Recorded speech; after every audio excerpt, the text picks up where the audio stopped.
Chers amis, bienvenue dans notre émission Réflexion. Je suis très heureux de venir vers vous pour vous partager une réflexion et une question. Quelle est votre perspective spirituelle quant à développer votre vie cachée en Christ? Je vais vous partager quelques éléments de réponse que la parole de Dieu nous donne et qui, je le pense, je le crois même, vous aideront à vous orienter, le cas échéant, et à vous assurer vraiment votre marche par la foi, afin de vous établir dans les réalités de notre vie cachée en Christ, et surtout de la développer dans le calme et la confiance.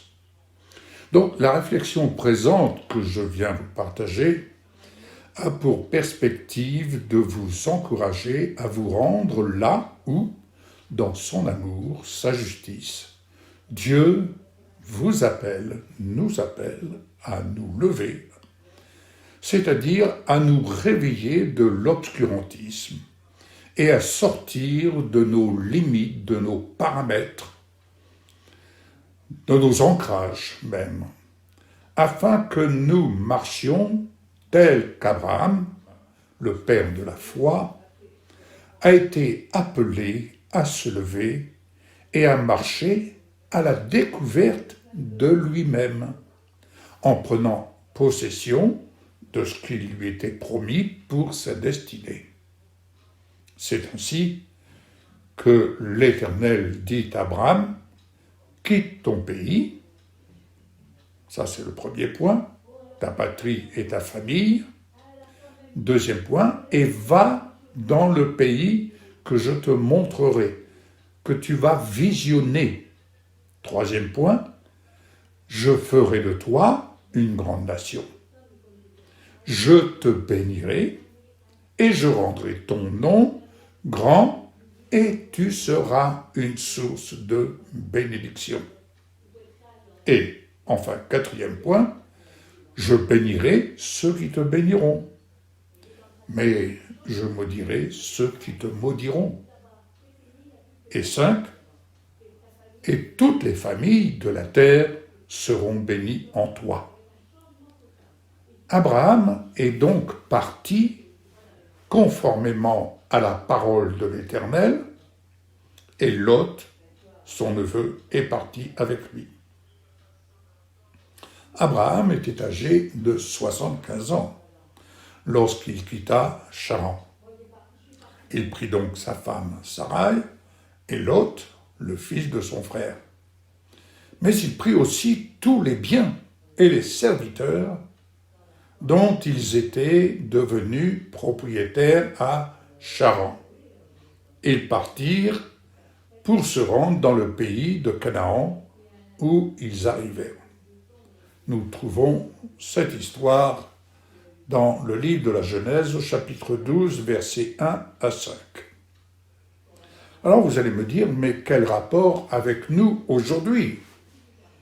Eh bien, en Jésus, lorsque nous acceptons Jésus comme conducteur, libérateur, nous avons la grâce de Dieu qui repose sur notre vie aujourd'hui, et cette grâce de pouvoir suivre le chemin de la foi avec la perspective de vivre concrètement un nouveau jour au cœur des réalités de ce qui nous est offert de vivre avec Christ en nous. Et quand je parle de Christ, corps glorifié.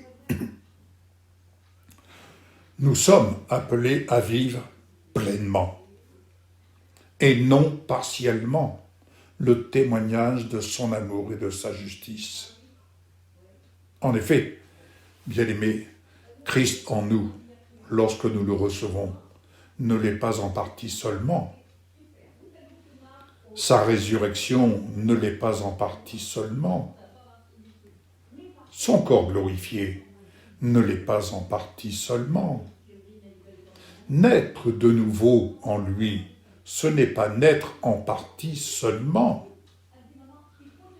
Être chrétien signifie être comme Christ. C'est exercer la foi qui nous vient de la parole de Dieu pour développer notre mode de vie dans la perspective du tout pleinement en Christ. En effet, nous avons tout pleinement en lui, qui est le chef de toute domination et de toute autorité. Nous avons tout pleinement, c'est pas partiellement. Colossiens 2, verset 10. En effet, bien-aimés, comprenons que c'est en lui qu'habite corporellement toute la plénitude de la divinité. C'est ce que l'apôtre Paul nous explique dans son épître aux Colossiens, chapitre 2, verset 9. Abraham n'est pas allé en touriste vers le pays que Dieu allait lui montrer durant sa marche par la foi. Sa relation n'était pas partielle. Quelle perspective avait-il ? Quelle visibilité avait-il pour se mettre en action ? Ce sont des questions qu'on peut se poser. Quelle est votre visibilité sur votre destinée ? Oui, la marche par la foi implique la seule perspective de la promesse de Dieu, dont Abraham avait la visibilité, à savoir, et je reprends, premier point, quitte ton pays, ta patrie et ta famille. Deuxième point, et va dans le pays que je te montrerai, et non pas que je t'ai montré, que je te montrerai. 3. Je ferai de toi une grande nation. Je ferai de toi une bénédiction.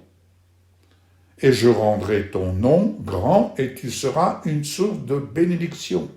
4. Je bénirai ceux qui te béniront. Et je maudirai ceux qui te maudiront. Et toutes les familles de la terre seront bénies en toi. C'est dire que tous ceux qui sont autour de toi seront bénis au travers de ta vie. Alors, cette perspective qu'Abraham avait demeure la même aujourd'hui comme hier pour tout chrétien né de nouveau et qui exerce la foi, cette foi qui lui vient de la parole, cette foi qui peut être semblable à un grain de sénévé, mais il y a de la puissance de l'amour de Dieu. Donc, exercer la foi à vivre le tout pleinement, pas partiellement, le tout pleinement, sur le fondement de sa parole, afin de se découvrir et se connaître en Jésus-Christ, le chef et le rémunérateur de notre foi mise en action. Car la foi mise en action repose sur les promesses de Dieu. Cette perspective n'est pas du domaine terrestre, à ne pas confondre, mais elle est avant tout et surtout du domaine céleste, spirituel, avec pour unique visibilité les promesses de Dieu. Elles sont esprit et vie. Comprenons que Jésus est la parole vivante. Elle a été faite chair, envoyée par le Père jusqu'à nous, au cœur de notre humanité. Comprenons que dans l'accomplissement de son ouvrage, Jésus a pleinement satisfait à la justice de Dieu pour nous. En conséquence de quoi, il a reçu honneur et gloire. Et il s'est assis à la droite de Dieu. Comprenons, bien-aimés, désormais, tout chrétien né de nouveau, c'est-à-dire né en haut, est appelé le juste vivant par la foi au bénéfice de la plénitude de la grâce de Dieu, notre Créateur et Père. Pourquoi tout chrétien né de nouveau, vivant par la foi en Jésus-Christ, est déclaré juste? Car désormais, Dieu le voit dans l'œuvre de son Fils glorifié. Mon ami, Dieu te voit dans l'œuvre de son Fils glorifié. Tu ne peux plus te comparer à ta vie passée, mais tu dois te plonger dans la perspective de la vie glorifiée en Jésus, parce qu'en lui est la vie cachée de tout chrétien né de nouveau. Comprenons, Abraham a été à la rencontre de lui-même. Il a été à la rencontre de ce qui lui était caché. Non seulement à lui-même, mais à son épouse et à tous ceux-là qui l'accompagnaient et qui l'ont suivi. Et lorsque Jésus dit cette prière, lorsqu'il dit « Père, je veux que là où je suis, ce que tu m'as donné soit aussi avec moi, afin qu'il contemple ma gloire, la gloire que tu m'as donnée. Parce que tu m'as aimé avant la création du monde. » Mais quelle prière! Quel exaucement! Jean 17, verset 24. En effet, celui pour qui et par qui toute chose existe voulait conduire à la gloire beaucoup de fils, de filles, au nombre desquels nous sommes bien-aimés. Il lui convenait donc de qualifier parfaitement par des souffrances l'auteur de leur salut. De fait, celui qui procure la sainteté et ceux qui en bénéficient ont tous une seule et même origine. C'est pourquoi il n'a pas honte de les appeler ses frères.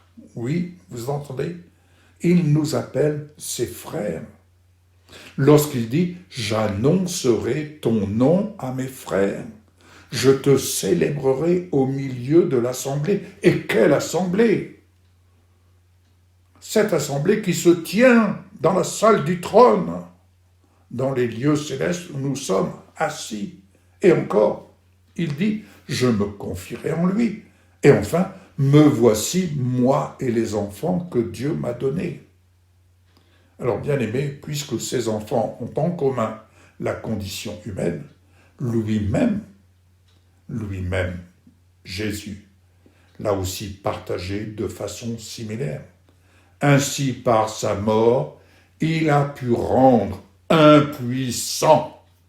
Comprenons, il a pu rendre impuissant celui qui exerçait le pouvoir de la mort, c'est-à-dire le diable, et libérer tous ceux que la peur de la mort retenait leur vie durant dans l'esclavage. Apprenons dans cette perspective à nous voir vivre en Jésus-Christ. En effet, assurément, ce n'est pas à des anges qu'il vient en aide, mais bien à la descendance d'Abraham. Et nous sommes la descendance d'Abraham par Jésus-Christ. Par conséquent, il devait devenir semblable à tous ses frères, avant d'être un grand prêtre rempli de compassion et fidèle dans le service de Dieu pour faire l'expiation des péchés, de nos péchés, des péchés du peuple. Quelle grâce! Nous avons un avocat auprès du Père. Quelle perspective pouvons-nous avoir? En effet, comme il a souffert lui-même lorsqu'il a été tenté, il peut secourir, il peut te secourir ceux qui sont tentés. Hébreux 2, 10 à 18. Là est la perspective née de la nuit, des épreuves, de l'obscurité, qui se révèle sous un nouveau jour et rendue visible par le ministère de l'Esprit, qui est bien plus glorieux que celui de la condamnation. C'est ce que Paul explique dans la deuxième épître aux Corinthiens, chapitre 3, versets 8 à 9. Abraham est ainsi parti, l'esprit fortifié par les promesses de Dieu. Il est parti à la rencontre de lui-même. Et aller à la rencontre de soi-même, c'est aller à la rencontre de l'homme nouveau.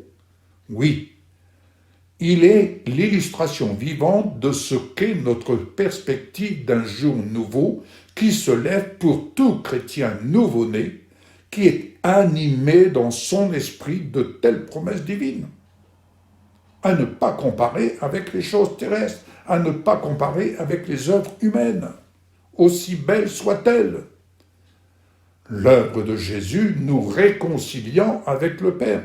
Chacun de nous est appelé à quitter le fondement de ce monde corrompu, à quitter le fondement de notre propre justice, à laquelle nous faisons quelquefois référence, en se référant au fondement de ces promesses pour aller avec assurance, comme Abraham, à la rencontre de notre vie cachée en Christ.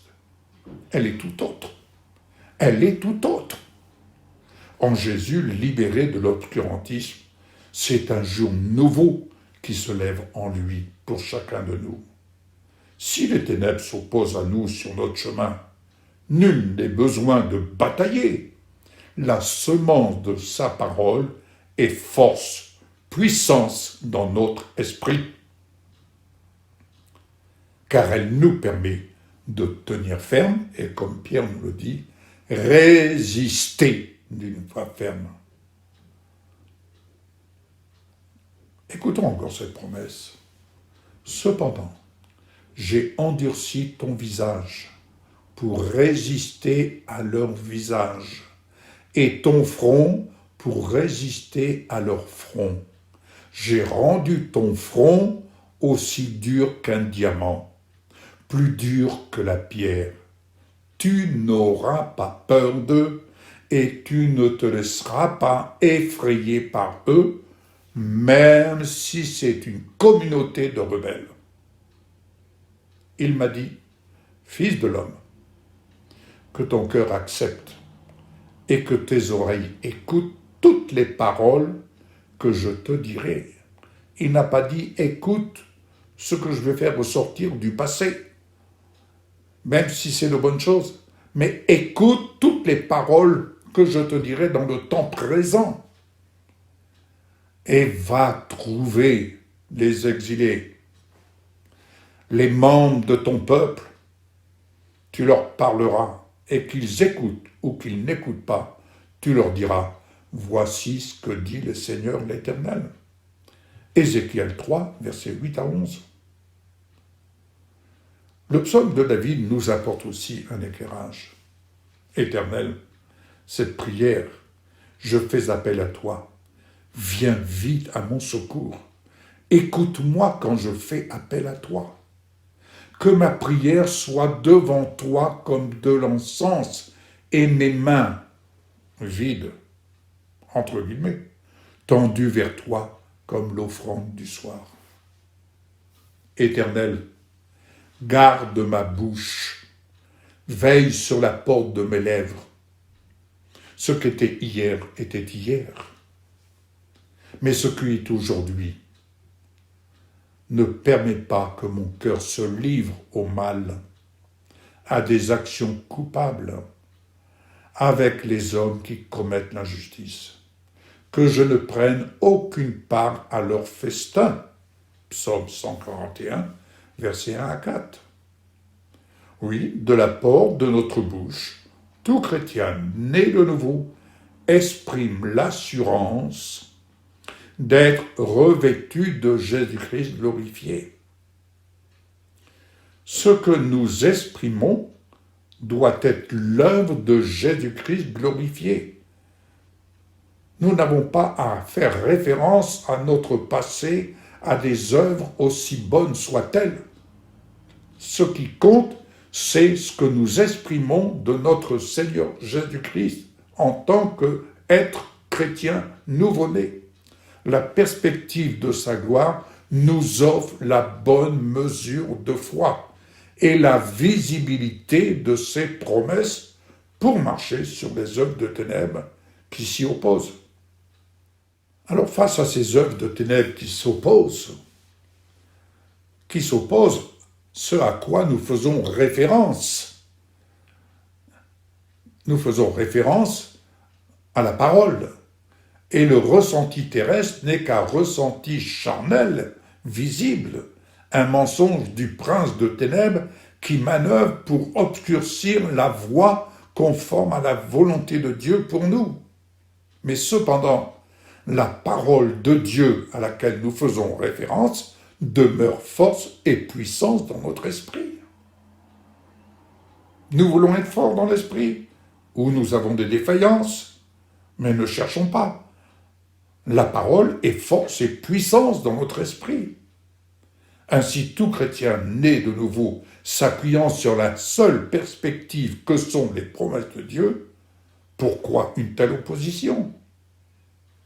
Il nous est dit de nous revêtir de toutes les armes de Dieu afin de pouvoir tenir ferme contre les manœuvres du diable.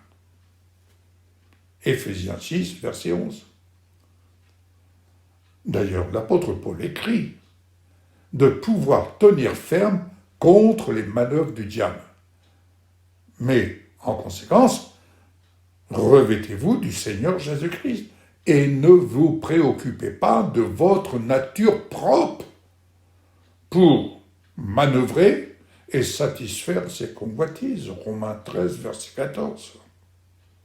Entendez bien, le diable ne fait que manœuvrer en faisant pression sur notre nature propre, notre esprit analytique, notre ressenti émotionnel, notre propre point de vue, pour s'opposer à notre marche par la foi, afin de découvrir et développer notre vie cachée en Christ, établie sur le fondement des promesses de Dieu.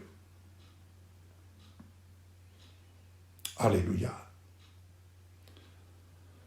Et dites-vous bien une chose, bien-aimés, il ne fait que manœuvrer dans l'obscurité, c'est-à-dire la nuit, illustrée par la traversée d'un désert, où nous n'avons aucune perspective, aucune solution visible, oppressés par un ressenti émotionnel négatif, la colère, l'incompréhension, les frustrations.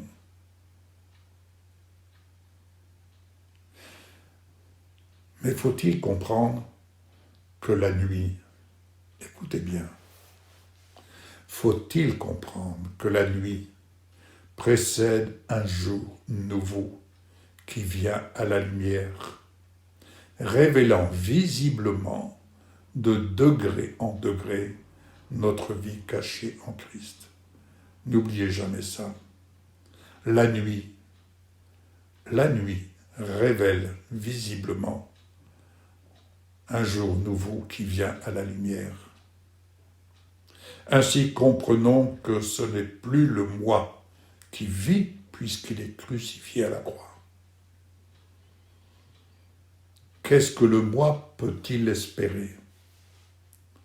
Mais c'est bien le Christ vivant en nous qui devient réellement l'espérance de la gloire. Et c'est un jour nouveau dans lequel ces promesses sont rendues visibles en esprit et en vérité. Alors, la perspective du tout pleinement en Christ nous attend chaque jour dans la présence vivante de Dieu notre Père. Attachez-vous aux réalités d'en haut et non à celles qui sont sur la terre. En effet, vous avez connu la mort et votre vie est cachée avec Christ en Dieu. Colossiens 3, versets 2 et 3. Ainsi, la perspective de l'amour de Dieu nous offre de vivre chaque jour un nouveau jour dans le calme et la confiance.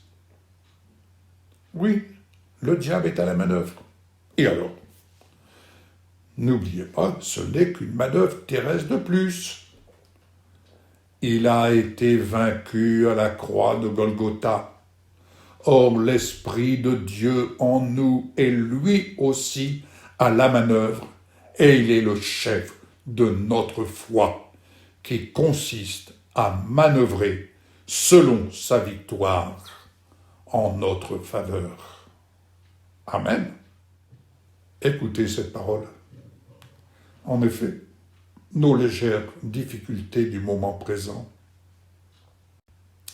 produisent en nous, au-delà de toute mesure, un poids éternel de gloire. 2 Corinthiens, chapitre 4, verset 17. Écoutez encore ceci. Vous avez reçu le pouvoir, au nom de Jésus, de tenir ferme contre ce manœuvre. Vous entendez? Tenir ferme contre ce manœuvre. Considérez un instant Noé, averti divinement du déluge, construisant son arche. Quelle perspective avait-il? Quel ressenti émotionnel devait-il avoir? Les railleries du monde qui l'entouraient, et le voyait construire son arche. Et combien de temps cela a duré?